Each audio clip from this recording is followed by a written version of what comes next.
Several Siouxland nonprofits are planning big projects and improvements, and today those organizations got a boost in funding for the work they plan to do. Missouri River Historical Development, also known as MRHD, announced a total of $1.25 million for 9 local organizations. It's part of the 2025 Impact Match Grants Awards that range from $25,000 to $250,000. Some of the recipients include the Pearson Volunteer Firefighter Association. Pearson's fire chief says the money will help to fund the replacement of a grass firefighting truck, which will replace the 1990s era military dump truck the department has now.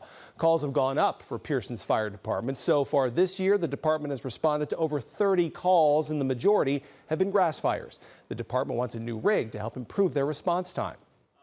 Times there's people's houses in risk that with the fires growing and how fast, with the way the wind's been blowing anymore, that it doesn't take long to cover a mile, and if you can get out there 30 seconds sooner, it could easily save a house. The Crittenton Center got one of the biggest awards of the day, $250,000 for upgrades to its transitional therapeutic home on Green Street in Sioux City. Before going to the drawing board to come up with ideas, they got feedback from kids on what kind of updates they wanted to see, like new windows and help redesigning the facility, which was a senior living facility at one time.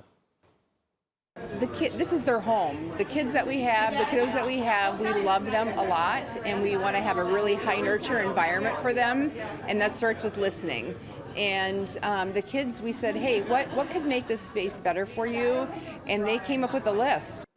The funding helps put the $1.3 million project at its funding goal so crews can start working on the project. These organizations have up to a year to complete the funded projects, but many say they wanted to get started in the next few weeks.